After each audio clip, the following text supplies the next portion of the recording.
हर हर महादेव, ओम नमः शिवाय। दोस्तों, सावन का महीना चल रहा है।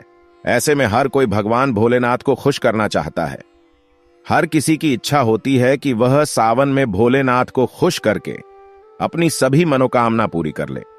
पर कई बार आप लोग कुछ ऐसी गलतियां कर देते हैं या कर बैठते हैं जिससे शिव क्रोधित हो जाते हैं। और ये तो आप सभी जानते हैं कि शिव अगर भोले है तो उनका क्रोध भी विनाशकारी होता है। इसलिए अगर आपने या आपके घर में किसी ने व्रत रखा है या आप सावन को पूरे विधि विधान से पूरा करना चाहते हैं तो आज के इस वीडियो में जो बातें बताई गई हैं उनको ध्यानपूर्वक सुन के समझ ले। दोस्तों, सावन में कई ऐसे काम होते हैं जिनको करना वर्जित माना गया है। दोस्तों, अगर भोले बाबा की कृपा हो जाए तो काल भी आपका कुछ नहीं कर पाएगा, क्योंकि कालों के भी काल है, महाकाल। इसलिए अगर आप भी महादेव की कृपा पाना चाहते हैं तो सच्चे दिल से कमेंट बॉक्स में लिखें हर हर महादेव, ओम नमः शिवाय और एक लाइक जरूर करें।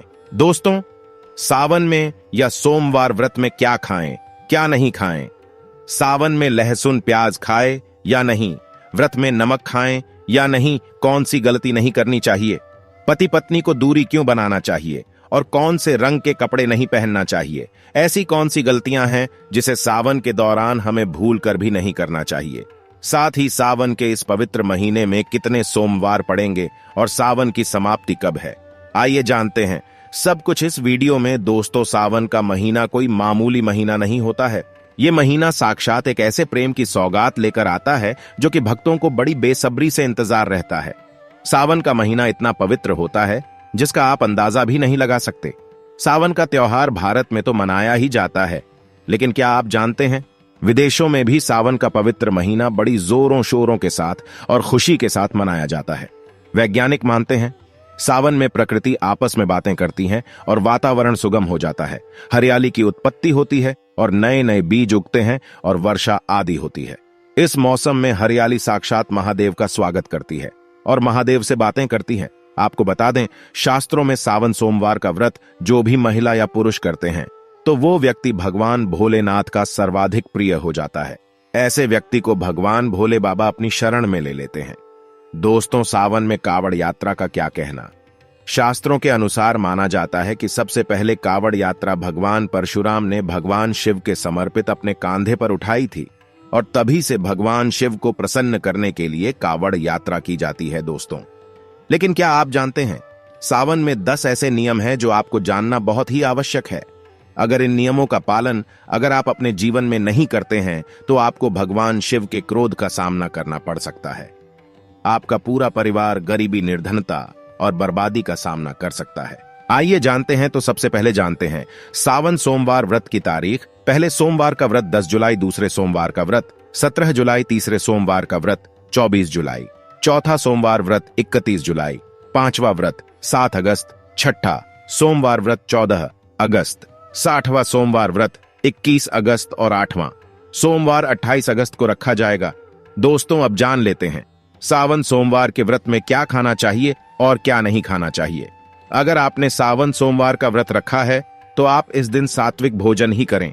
यह निर्जला व्रत नहीं होता, इसलिए इस व्रत में सेंधा नमक से बनी चीजें खा सकते हैं। अगर आपने फल खाने पर संकल्प लिया है तो नमक भूलकर भी ना खाएं। आप फल वगैरह ही खाएं और कुछ मत खाना। व्रत में बाहर का गन्ने का जूस मत पीना, उसमें नमक पड़ा होता है। बाहर का जूस भी मत पीना, उनके बर्तनों में भी नमक पड़ा होता है और वो नमक आपके मुंह तक जाएगा तो आपका व्रत खंडित हो जाएगा। व्रत में डब्बा बंद जूस नहीं पीना चाहिए, उसमें कई केमिकल पड़े होते हैं जिससे व्रत जाता है। दोस्तों, सावन में कई बार शुक्रवार का दिन पड़ जाता है तो खट्टा भूलकर भी मत होना, क्योंकि माता संतोषी इस दौरान जागृत अवस्था में हो जाती है, वो रुष्ट हो जाएंगी। और इस दिन आप पानी पूरी, इमली की चटनी वगैरह, खट्टे फल वगैरह जाने अनजाने में भी मत खाना, क्योंकि इससे माता संतोषी क्रोधित हो जाएंगे। एक बार माता संतोषी रुष्ट हो गई तो आपको जिंदगी भर कष्ट भोगना पड़ेगा। माता रानी भोली हैं, पर सावन के महीने में जो भी शुक्रवार के दिन खट्टा खाता है उसे परेशानी और माता के क्रोध का सामना करना ही पड़ता है। सावन में साधारण नमक फलों पर लगाकर या अमरूद के बीच में भरकर भूल कर भी नहीं खाना चाहिए। आप सेंधा नमक फलों पर लगाकर खा सकते हैं। सावन के व्रत में चाय आप पी सकते हैं, लेकिन चाय में नमक मत डालना, इससे हड्डियां गल जाती हैं। सावन के व्रत में दूध नहीं पीना चाहिए, इससे भगवान शिव क्रोधित हो जाते हैं। सावन में हल्दी मिलाकर दूध पीने से भयंकर श्राप लगता है। सावन में बच्चों को दूध पी लेना चाहिए, पर घर में बड़ों को दूध नहीं पीना चाहिए। यदि सावन का व्रत अगर आपने मीठा रखा है तो आप खीर पराठा या दही पराठा खा सकते हैं। आप चाहे तो सेंधा नमक से बने आलू के पकवान खा सकते हैं। आलू की सब्जी कुत्तू के आटे की रोटी के साथ खा सकते हैं। लेकिन आटा ध्यान से देख ले, पुराने आटे में कीड़े पड़ जाते हैं, जिससे आपका व्रत खंडित हो सकता है। व्रतधारी को सावन सोमवार के व्रत में आटा, बेसन, मैदा, सत्तू, अन्न और अनाज का सेवन नहीं करना चाहिए। इसके अलावा अन्य किसी भी व्यक्ति को मांस, मदिरा, लहसुन, प्याज इत्यादि का भी सेवन नहीं करना चाहिए। वही व्रत रखने वाले व्यक्ति को धनिया पाउडर, मिर्ची पाउडर, सदा नमक का सेवन भूलकर भी नहीं करना चाहिए। सावन में चाहे आपका व्रत हो या ना हो, किसी भी व्यक्ति को कड़ी पकौड़ा नहीं खाना चाहिए और वही पत्तेदार सब्जियां, पालक, मेथी, लाल भाजी, बथुआ, पत्ता गोभी जैसी सब्जियां या साग सब्जियां भूलकर भी नहीं खाना चाहिए। ये जहर के समान मानी जाती है। इसमें कीड़े आ जाते हैं, सांप, बिच्छू वगैरह आ जाते हैं। और जो भी व्यक्ति सावन में बैगन की सब्जी खाता है, उस व्यक्ति को घोर पाप लग जाता है। इसी कारण लोग द्वादशी और चतुर्दशी पर बैगन नहीं खाते। पत्तेदार सब्जियां क्यों नहीं खाई जाती? इसके पीछे एक कथा है, मैं आपको बताऊंगा। दोस्तों, सावन के पवित्र महीने में कौन सी गलतियां नहीं करनी चाहिए? ये गलतियां पाप का भागीदार तो बनाती हैं, साथ ही साथ ऐसा व्यक्ति नर्क में अटका रह जाता है। सावन में घर के सभी लोगों को सुबह जल्दी उठना चाहिए और जितना जल्दी हो सके कम से कम पहला सावन स्नान अवश्य करें। परिवार में सबको स्नान करना चाहिए। यदि कोई बीमार है तो उस पर गंगा जल के छींटे मार दे। सावन में किसी भी गरीब का अपमान न करें। क्या पता उस गरीब के रूप में भगवान शिव हो, क्योंकि भगवान शिव सावन में अपने भक्तों की परीक्षा लेने आते हैं। सावन में देर तक सोने वाली महिला का पति बर्बाद हो जाता है और उसकी मृत्यु निकट भविष्य में जल्दी हो जाती है। इसलिए पति के उठने से पहले सावन में हर स्त्री को जल्दी उठ जाना चाहिए और भगवान शिव की पूजा करनी चाहिए। सोमवार व्रत आपको अवश्य करना चाहिए। ऐसा करने से धन लक्ष्मी का वास होता है। सावन में पति पत्नी को सहवास नहीं करना चाहिए। अगर आपने व्रत रखा है या आपकी पत्नी ने व्रत रखा है तो आप दूरी बनाकर रखें, क्योंकि इस दौरान भगवान शिव की शरण में होता है। ऐसा व्यक्ति सावन में घनघोर काले वस्त्र पहनकर मंदिर में नहीं जाना चाहिए। चाहे तो आप घर में काले वस्त्र पहन सकते हैं, लेकिन मंदिर में भूलकर भी मत जाना और ना ही व्रत में काले वस्त्र पहनना चाहिए। वैसे तो सावन में लहसुन, प्याज नहीं खाना चाहिए, पर यदि आपका व्रत है तो उस दिन पूरे परिवार को लहसुन, प्याज से परहेज करना चाहिए। सावन के महीने में घर में गंदगी नहीं होना चाहिए, इससे प्रकृति नाराज हो जाती है। सावन में आपके घर का जो मंदिर है उसमें माचिस के खाली पड़े डिब्बे या माचिस नहीं रखना चाहिए। सावन में घर में किसी भी व्यक्ति को गाली नहीं देना चाहिए, चुगली आदि नहीं करना चाहिए। पत्नी को अपशब्द नहीं कहना चाहिए और ना ही पति को अपशब्द कहना चाहिए। इससे भगवान शिव आपको श्राप दे देते हैं। सावन में जो भी व्यक्ति दूध में हल्दी डालकर पीता है उसके ऊपर महाकाल का क्रोध बरसता है। सावन में बाल, नाखून आदि नहीं काटना चाहिए। ये आपको पहले कर लेना चाहिए। कोई ज्यादा समस्या हो तो आप ऐसा कर सकते हैं, पर शिव जी से क्षमा अवश्य मांग ले। सावन में शरीर पर तेल नहीं लगाना चाहिए। यदि आपका व्रत है तो आप शरीर पर तेल ना लगाएं। माता पिता का सम्मान करना चाहिए, क्योंकि मां माता पार्वती और पिता भगवान शिव को माना जाता है। इसलिए माता पिता में इन दोनों का वास होता है। माता पिता का आदर करने से भगवान शिव और मां पार्वती प्रसन्न होती हैं। सावन में देवी देवता से जुड़ी कोई भी चीज कभी किसी को मत देना, नहीं तो भगवान शिव आपके घर से सदैव के लिए चले जाएंगे। दोस्तों, अब जानते हैं सावन के इस पवित्र महीने में शिवलिंग पर कौन कौन सी चीजें नहीं चढ़ाना चाहिए जिससे आपको पाप ना लगे। शिव पुराण के अनुसार शिव भक्तों को कभी भी भगवान शिव को तुलसी, हल्दी और सिंदूर सहित ये 6 वस्तु नहीं चढ़ाना चाहिए। पौराणिक कथा के अनुसार केतकी के फूल ने ब्रह्मा जी के झूठ में साथ दिया था, जिससे नाराज होकर भगवान भोलेनाथ ने केतकी के फूल को श्राप दिया। इसलिए केतकी का फूल शिवलिंग पर नहीं चढ़ाया जाता और वही नारियल का पानी भी शिवलिंग पर कभी भी अर्पित नहीं करना चाहिए। शंख से जल भी भगवान भोलेनाथ को नहीं चढ़ाना चाहिए। शास्त्रों के अनुसार सुबह 5 बजे से लेकर सुबह 11 बजे तक शिवलिंग पर जल चढ़ाना बहुत ही शुभ और अत्यंत मंगलकारी होता है। कभी भी शाम के समय शिवलिंग पर जल ना चढ़ाएं।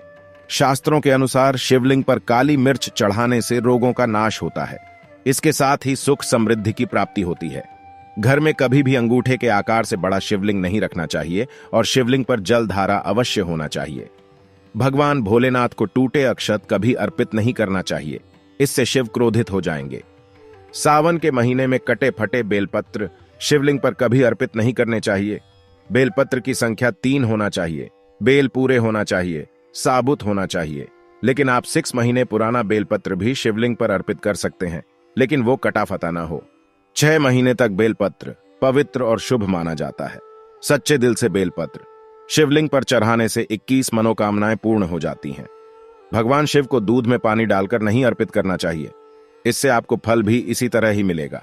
भगवान शिव को एक बूंद भी आप अर्पित कर सकते हैं, पर दूध शुद्ध होना चाहिए और आपका मन भी शुद्ध होना चाहिए। शास्त्रों के अनुसार पीतल के कलश से शिवलिंग पर दूध चढ़ाना सबसे उत्तम बताया गया है। धार्मिक कर्मकांड में पीतल के बर्तनों का विशेष महत्व बताया गया है। विवाह आदि के कार्यों में इसलिए पीतल के बर्तनों का प्रयोग किया जाता है। आपको बता दें, सोमवार को पीतल के कलश से ही शिवलिंग पर दूध से अभिषेक बताया गया है। स्टील और प्लास्टिक से बने बर्तन का प्रयोग ना करें। शिवलिंग पर जल चढ़ाते समय वो जल आपके पैरों के पास नहीं जाना चाहिए। अशुभ माना जाता है, उसे लांघना भी नहीं चाहिए। उसे हम जलहारी कहते हैं। सावन में जल अपने घर का होना चाहिए। मंदिर से जल भरकर मंदिर में ही अर्पित नहीं करना चाहिए, इससे आपका भाग्य खराब हो सकता है। दोस्तों, सावन में यह चीज खा लेने से दुनिया की कोई भी ताकत आपको धनी होने से रोक नहीं पाएगी। मैं ईश्वर की सौगंध खाता हूं, अगर आपने सावन में यह चीज खा ली तो करोड़पति होते देर नहीं लगेगी, लेकिन सच्चे दिल से ही खाना है। आइए जानते हैं।